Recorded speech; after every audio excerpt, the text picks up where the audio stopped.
of my family members. I'm very glad I went, and I had ordered this World of Warcraft Exploring Azeroth book in the mail, which I received right before I left. So I've been excited to go through it with you all. It's Exploring Azeroth, the Eastern Kingdoms, and it's written by Christy Golden. She's a very good author in my opinion. The only other World of Warcraft book I've read is Lord of the Clans.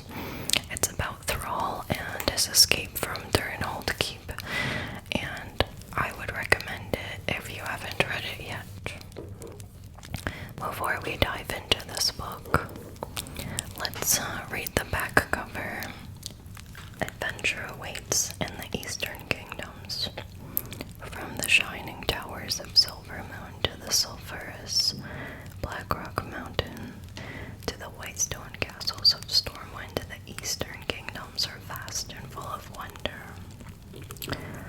Follow Spymaster Matthias Shaw and Captain Flynn Fairwind on an expedition across the Eastern Kingdoms for king and country as they chronicle its history and catalog the weapons, armor, and powers untold that are scattered across this sprawling domain. Okay, so for some context, this book was published in 2020, around the time of the Battle for Azeroth expansion, and like it mentioned, it follows the journey of Flynn Fairwind and Matthias Shaw as they journey through the Eastern Kingdoms and catalog their adventures. And they've been given special permission by the then leader of Stormwind and the Horde leader in order to do this mission. So, that's some context.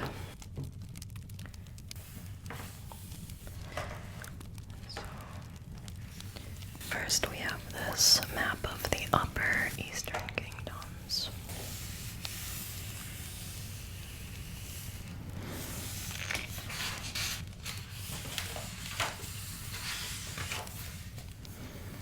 And here are the letters that give these members the special permission to journey through Eastern Kingdoms.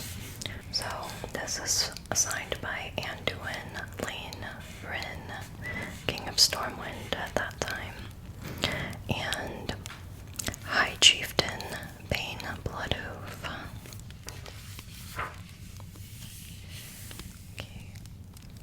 Here we have a gorgeous drawing of Stormwind, the entrance to Stormwind.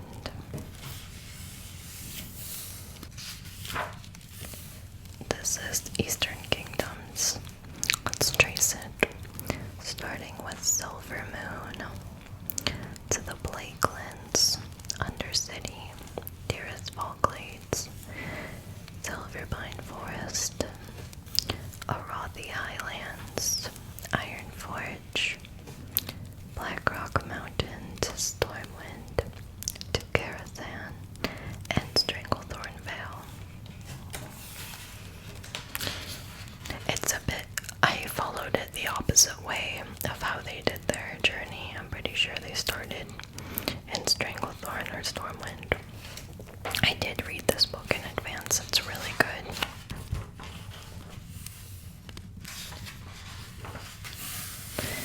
And yep, they started their journey in Stormwind. I'll read this part since I think it's pretty important contextually. The city of Stormwind is the base of SI-7 operations.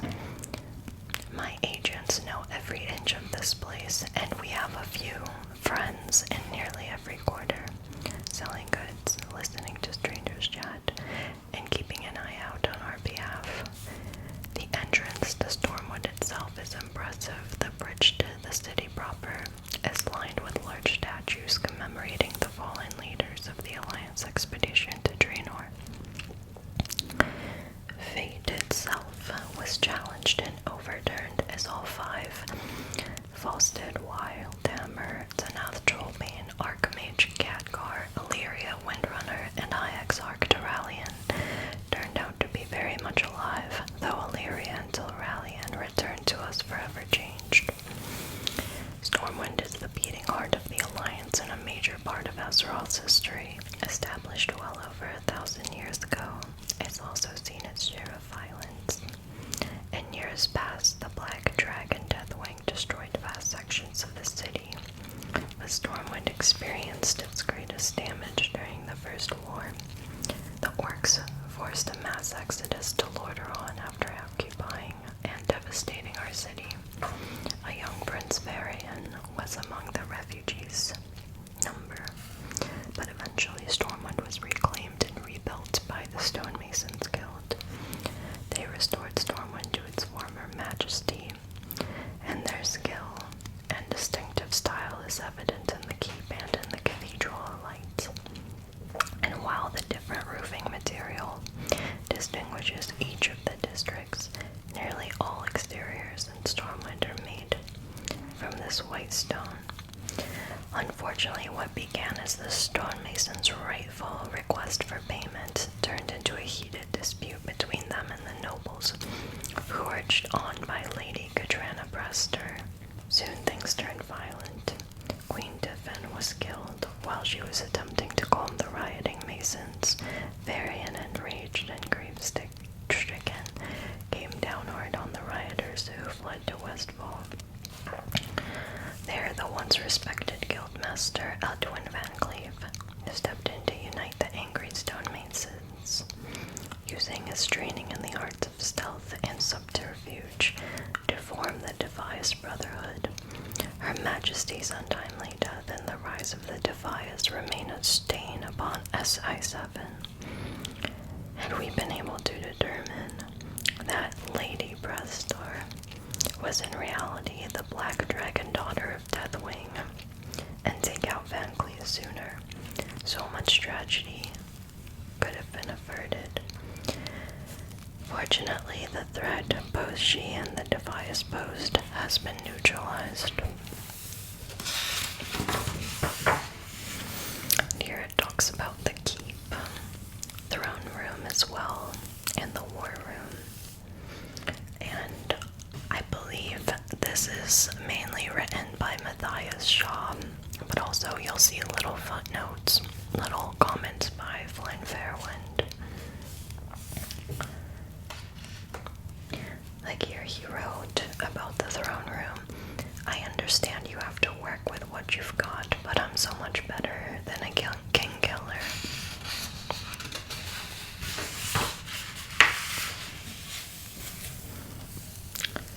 Then here's some entries from the Stormwind Library. Beyond the Dark Portal. Aftermath of the Second War. And the New Horde. Pretty sure that this library in Stormwind contains a lot of different books, so you can just go visit it and read up on all the lore it has to offer. Let's read this Lion's Rest entry. Lion's Rest is a quiet spot for reflection, memorializing the late King Varian Wren and all others who fell defending the Alliance in wartime. The tomb does not house the king's body, as it was not recoverable. The inscription reads, "The son of Stormwind lies here, broken into by his weakness. He lived by the sword, forged together again, the greatest king the kingdoms of Lordaeron have ever seen. He led the might of the Alliance with pride. He lives forever in our heavy hearts. Rest in peace, O son of Stormwind." Anduin often speaks to his people from here on solemn occasions. Nearby there is a gate that leads into the sewers, and from there directly into the stockades. So the comments here are, I heard how he died, quite brave honestly. And regarding the stockades comment, I had no idea. Sounds like the ideal escape route for someone running rum, and that someone definitely isn't me.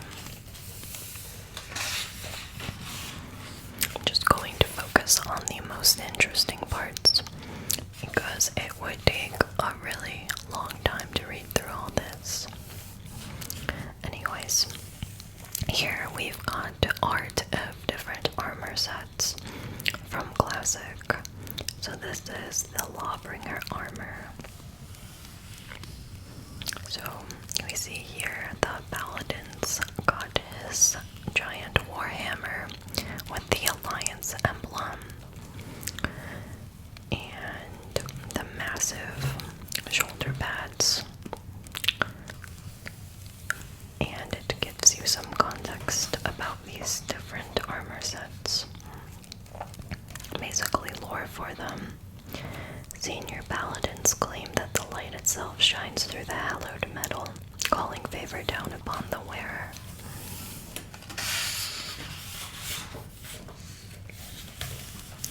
This section talks about Stormwind Harbor, how it's been expanded over the years. Okay, let's read a bit about Westfall. Westfall never quite seems to catch its breath. It was once a green and fertile farmland, but hasn't been so for a long time. The transients who arrived here after the cataclysm continued to come and go, this time unsettled by a massive war. Not a world breaking. If there is any silver lining, they provide a rich source of rumors for SI-7 to investigate. The area was once lousy with members of the Devious Brotherhood. They may have been Stormwind stonemasons, but they retreated here, making the labyrinth of caves beneath the town of Moonbrook their stronghold. Marshal Gryan Stoutmantle of Sentinel Hill hired a group of adventurers to defeat Van Cleef. With support from Stoutmantle's soldiers, these heroes finally put an end to Edwin Van Cleef. Things were quiet until Van Cleef's daughter Vanessa returned to lead the organization for a time. No one, not even I, knew of her existence before then. As a child, she witnessed Edwin's decapitation from a hiding place. On Captain Greenskin's pirate ship, the Devious followed her loyally, up to and including the burning of Sentinel Hill. Like her father, she fought to the end. And they have little Spy Masters updates. For example here, because this information may have been out of date at some point, so here they say she survived after an honorable duel for the position and is now a member in good standing with the Uncrowned. We have Karazhan here.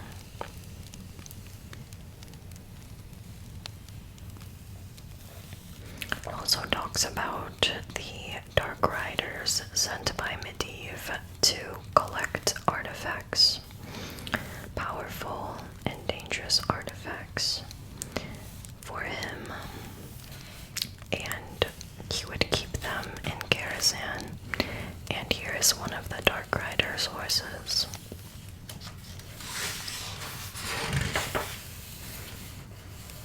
And the Opera Hall. So this is where ghosts slain in Karazhan enact different plays. So when you're doing the raid, you'll get a random play here. And depending on the play, you can get different drops.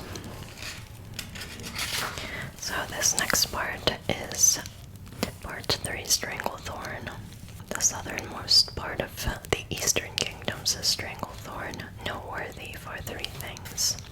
Jungles, all agents must be equipped with an emergency pouch containing the antidotes to, well, everything. So, part 1 talks about the jungles, the second part about the trolls living in Stranglethorn, how these are their ancestors' lands and they still hunt on them.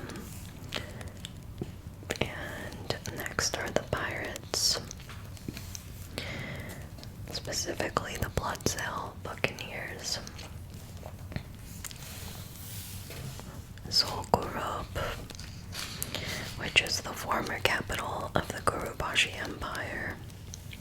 It's an extraordinarily dangerous place where the local trolls are brutal, violent, and swift.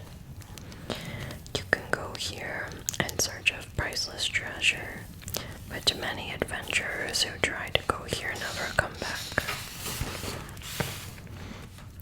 And we have the Warriors battle gear of might set here. He's got his giant shoulder pads on and massive one-handed sword and shield. And Booty Bay. Here's a pirate ship mast. Actually, this is the entrance of Booty Bay. You've got the giant jaws of whatever this is supposed to be. I think it's a giant shark. Maybe they had megalodons at one point in World of Warcraft. Life is cheaper here than in most places. No one is to be trusted, and the place is run by goblins. In other words, a fertile environment for information and informants and a rogue's paradise. And here we have a note written by Flynn Fairwind. Rules to survive Booty Bay. I have decided to prove my worth by assisting the Spy Master and His Right Royal Majesty King Anduin by writing up this informative and exhaustively researched guide to Booty Bay. However, as you can see, it's not very long. Your Majesty, I think you'll love it here. First of all, you've got to be in the right frame of mind, and that means drinks. The rum here is fantastic, much better than the swill I'm used to. They put lots of spices and fruit nectar in it. Quite lovely. I had 4. I took a 5th with me to amble about all on my own. I ferreted out some of Shaw's contacts. I thought Narc was one, but it turns out he only sells spirits. Mine is named Matthias. I ran across another goblin. This one, a friendly bloke with the flashy name Landro Longshot.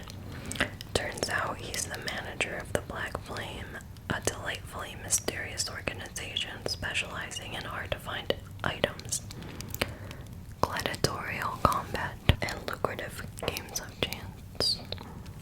I promised to look him up. I always win, if you know what I mean. A bit odd though, he asked me about someone named Princess Booba. I decided that I'd best be polite about a princess. Liking my head on my shoulders as I do, I said she was quite a charming person. Do you know what he said? Oh yes, King Mukla was smitten by her, such a delicate, beautiful Tauren. And then he started telling me all these interesting things, just like that. No idea why. There's some little notes here by Matthias. The king doesn't need to know this about the alcohol. And an informant paraphrase, you beautiful but ridiculous dolt. Why are you like this? And the molten core. Here we've got Sulfuras, the Hand of Ragnaros. I'm not sure what this one is supposed to be. The Badlands. It also talks about Uldaman. It is essentially a massive vault created by the Titan Keepers, an excellent place to pause with care and safety and reflect on our small place in the grand scheme of things. There are significant artifacts here for those willing to look for them, mainly archaeologists and fortune hunters, who are slowly digging up this ruin of a Titan-forged city. And of course, we're interested in what they're interested in. As I said, you'll find several of the Explorers League here, but their horde equivalent, the Reliquary, is also more than eager to locate and procure ancient treasure.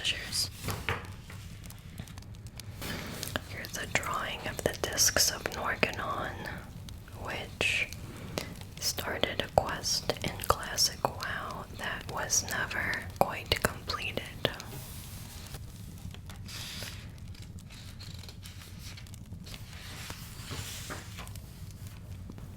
And we have another armor set, the Shaman's Earth Fury armor.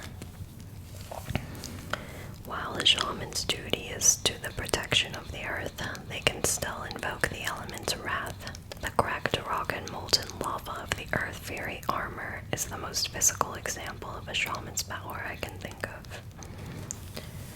While wearing these powerful robes, the shaman's totems reach incredible distances. Every rock, tree, and blade of grass seems to respect its power. And this is about Ironforge, a city carved into a mountain by the ever-curious dwarves. It also talks about the Great Forge, where it says visitors come by to behold the spectacle, rendering this place a fine spot for eavesdropping in plain sight to hear news from all over the Alliance. So where pubs and bars meet, I think you seriously underuse this option. I never considered the Great Forge a place to eavesdrop on people, but I was never really a blacksmith since I didn't play warriors or paladins. I always preferred other classes. Okay, we've got the Hall of Explorers and the library, where you can visit in-game and read all sorts of lore books.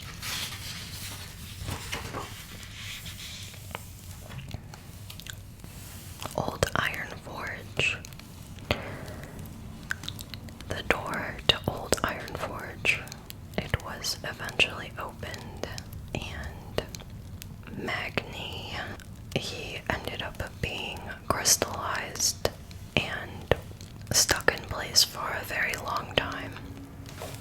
He eventually was able to move. However, he's been stuck in a crystalline form forever, basically. Glittering shards from his liberation litter the floor and stairs. A scheming thief might believe they could steal a piece or two, but the area is full of armored guards. I would strongly advise against this, tempting though it may be, not only for the safety of one's hand, but also for the continued good relationship of the dwarven people.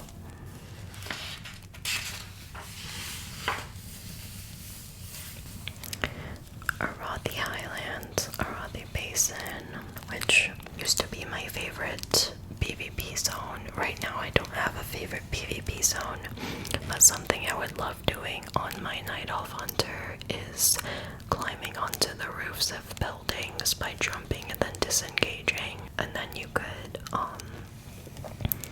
aim at people from there and they would have a really hard time to reach you.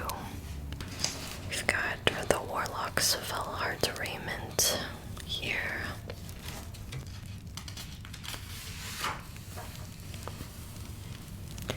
And Ravenhold Manor.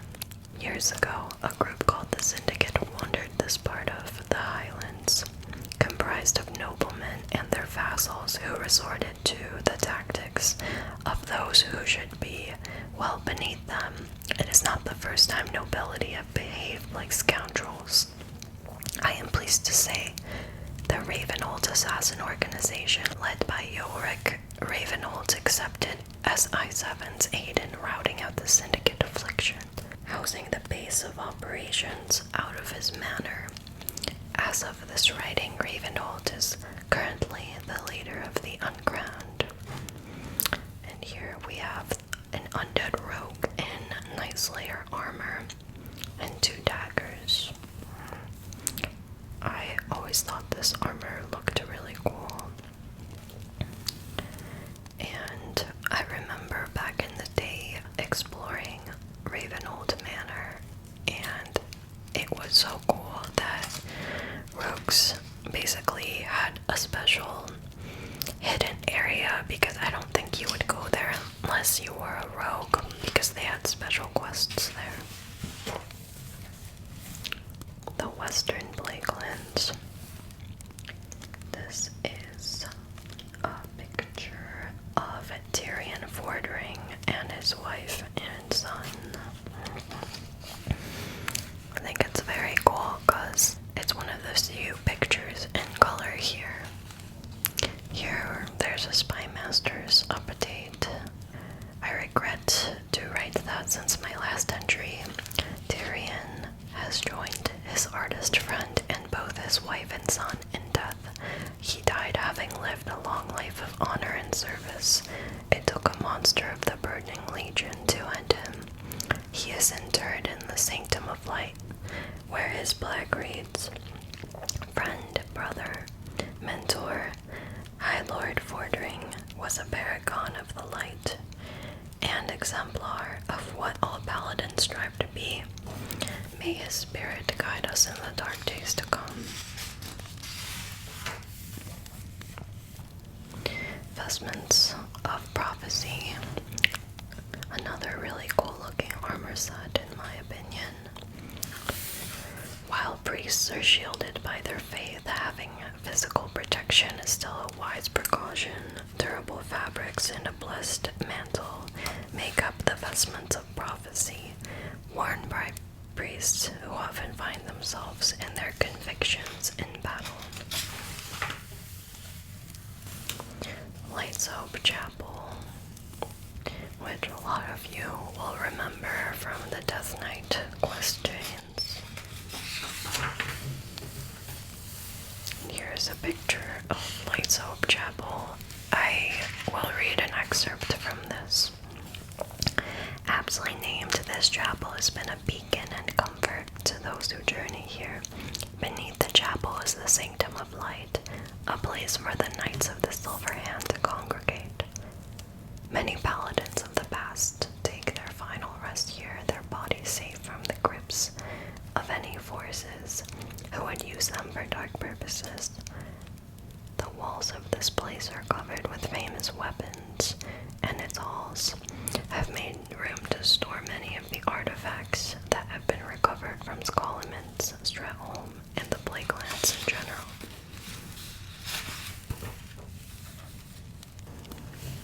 And next, they journey to Silver Moon City. A huge focus of this current expansion.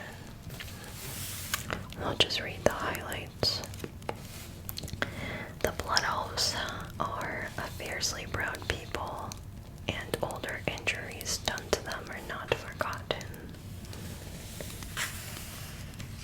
The Gilderai, once members of the Alliance, though initially only in a half-hearted manner, which changed when the orcs attacked during the Second War, and the Third. The population was devastated by Arthas Menethil and the Scourge, who marched on the High Elves' realm and slaughtered their king.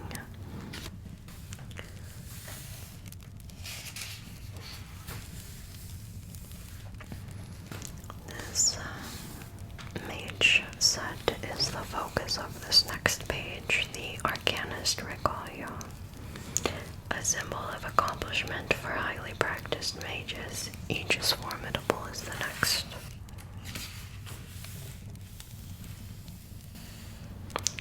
Then it talks about the Isle of Geltanos, also known as the Sunwell Isle, and older than Silver Moon City itself.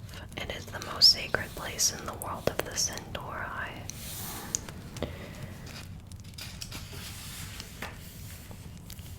Here is a Hawkstrider.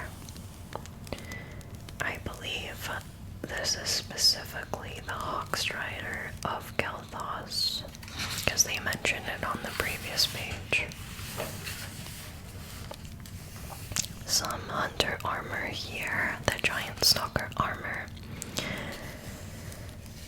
Some proficient users even claim that their pets perform better while the garb is donned, showing greater tenacity in battle.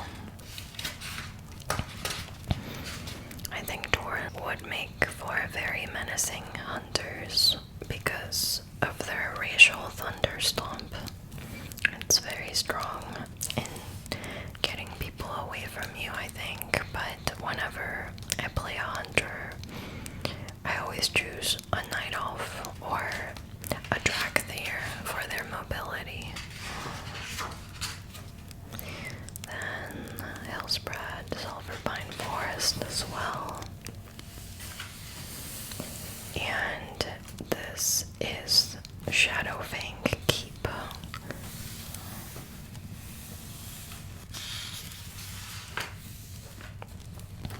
The Cenarian Raiment armor for druids is here. And it's got a longer description than most of the others. It's a unique set of armor first crafted by druids of the Cenarian Circle. Its design is meant to evoke the sanctity of nature and blend in with its many animals and plant life. Tirisfal Glades and the Scarlet Monastery. So you have the imposing Scarlet Monastery at the end of this forest.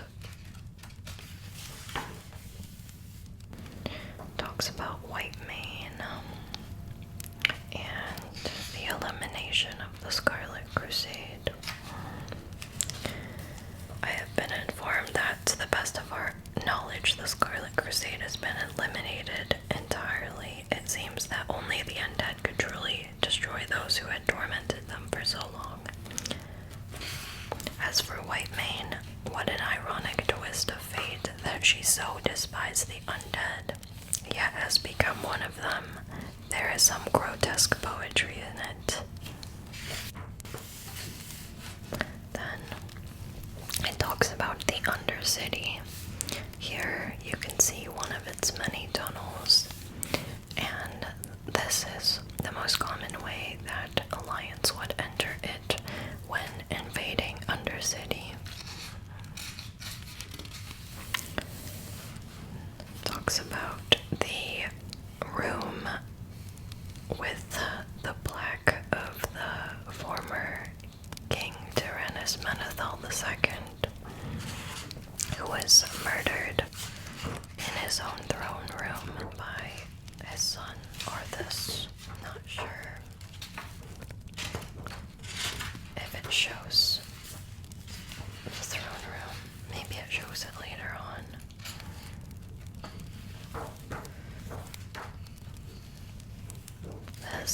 Here we have more letters from Matthias and Flynn Fairwind, and on this page we have the crown of King Tyrannus Menethil II.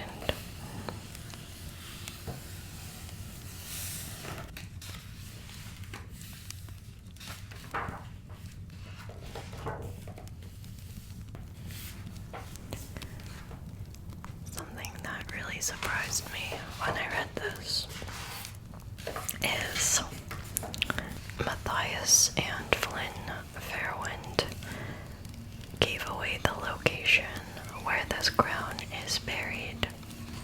So if you read the book, you can find out where that is.